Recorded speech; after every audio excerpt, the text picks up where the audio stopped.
Ipinasabi na sa Senado ang mga contractor ng mga flood control project na hindi dumalo sa pagdinig. Kasama rito ang contractor ng sinasabing Ghost Project na iniimbestigahan ng DPWH sa Bulacan. Saksi, si Mav Gonzalez. My office received reports that there are ghost projects in the municipalities of Kalumpit, Malolos, and Hagonoy in the province of Bulacan. Can you confirm this? Yes, Your Honor. That's true. Well, this is information that we have received, Your Honor. Mismong Department of Public Works and Highways na ang nagkumpirma. May mga hinihinalang ghost project, partikular sa 1st Engineering District ng Bulacan. And the contractor, allegedly, Wawaw Builders. Correct? That's correct, Your Honor. Ayon sa DPWH, 9 billion pesos ang kontrata ng Wawaw Builders sa buong bansa. Sa Bulacan pa lang, 85 proyektong nagkakahalaga ng 5.91 billion pesos na ang hawak nito mula 2022 hanggang 2025. Iniimbestigahan na raw ito ng DPWH, pero nirelieve na ang buong District Engineering Office. Was there a senator or a congressman who inserted that for that particular area? Well, we'll just have to find out, Your Honor. Walang dumalo mula sa Wawaw Builders sa pagdinig ng Senate Blue Ribbon Committee. Dahil dito, ipinasabi na ang Wawaw Builders at 7 pang kontraktor sa flood control projects na hindi dumalo sa pagdinig. Kasama riyan ang Alpha and Omega General Contractor and Development Corporation, St. Timothy Construction Corporation, Top Notch Catalyst Builders, Sunwest Incorporated, LRT Builders Incorporated, High Tone Construction and Development Corporation, at Royal Crown Monarch Construction and Supplies Corporation. I recommend to our Senate President Pro Tempore to subpoena the owners of the corporations, not merely representatives. Kasi subukan na natin dito yan, pag representatives, wala hong isasagot ho yan.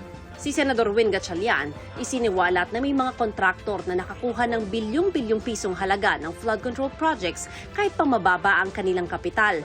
Ang MG Samidan Corporation halimbawa, 250,000 pesos lang ang paid-up capital, pero mahigit 5 bilyong piso ang kontrata sa gobyerno. Ang QM Builders naman, 1.25 million pesos ang paid-up capital, pero mahigit 7 billion pesos ang nakuhang kontrata. QM Builders, ang kanyang contract is 7.3 billion.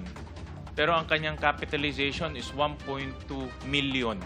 So ang punto ko ho, meron ho talagang mga tao na linalaro po yung pre-qualification stage.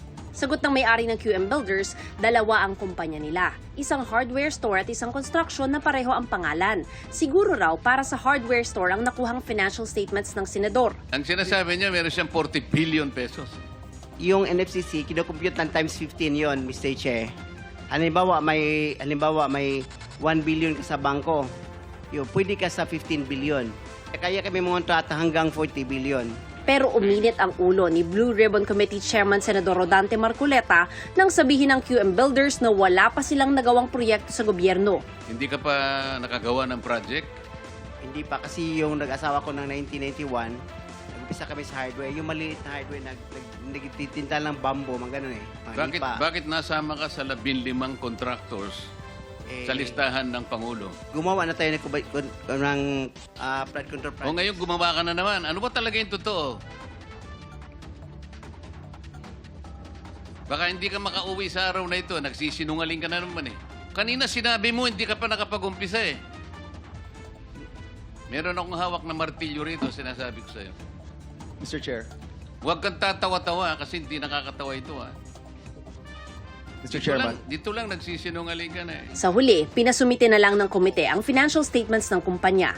Pag-amin ni DPWH Secretary Manny Bonoan sa pagdinig kanina, may ghost project sa nakaraang 2 taon. Kung nakalagay doon completed tapos ghost, edi lahat nung nag-report hanggang doon sa USEC. I'm not saying involved yung USEC kasi nire-report lang sa kanila. Pero lahat ng bumaba, involved sila kasi bakit sila magre-report na completed kung wala? Meron po yung Quality Assurance Unit in all levels, Your Honor. Meron sa District Office, meron din sa Regional Office, and meron din sa national level, Your Honor.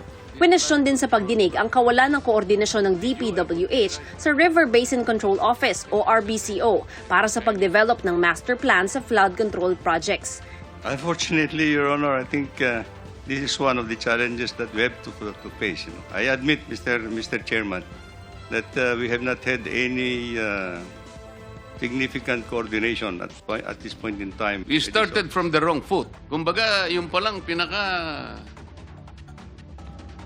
susi ng lahat ng ito. Gawa na kayo ng gawa ng project, DPWH. DBM, bigay ng pundo. Pero yung opisina na mayroong pananagutan na na-integrate, i-connecta lahat ng inyong ginagawang flood control. Natutulog pala, hindi pala nyo kinukonsultan, hindi pala kayo magkakakilala. Sabi pa ni Bonoan, wala raw feasibility studies ang flood control projects. Ang meron lang ay project impact analysis.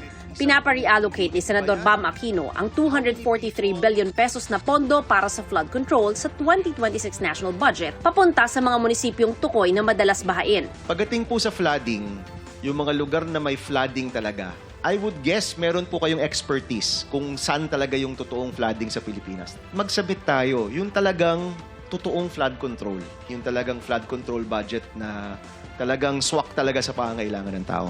Iginiit naman ni Senador Mig Zubiri na walang magagawa ang Public Works at Budget Departments kung magpasok ng kung ano-anong proyekto ang mga mambabatas at maisabatas ang national budget. Paglabas po ng budget, iba nang itsura ng budget, wala na po sila magagawa dahil batas po yan. Kailangan po nilang i-implement yun.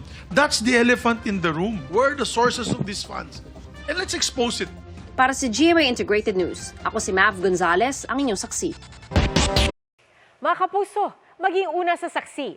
Mag-subscribe sa GMA Integrated News sa YouTube para sa iba't ibang balita.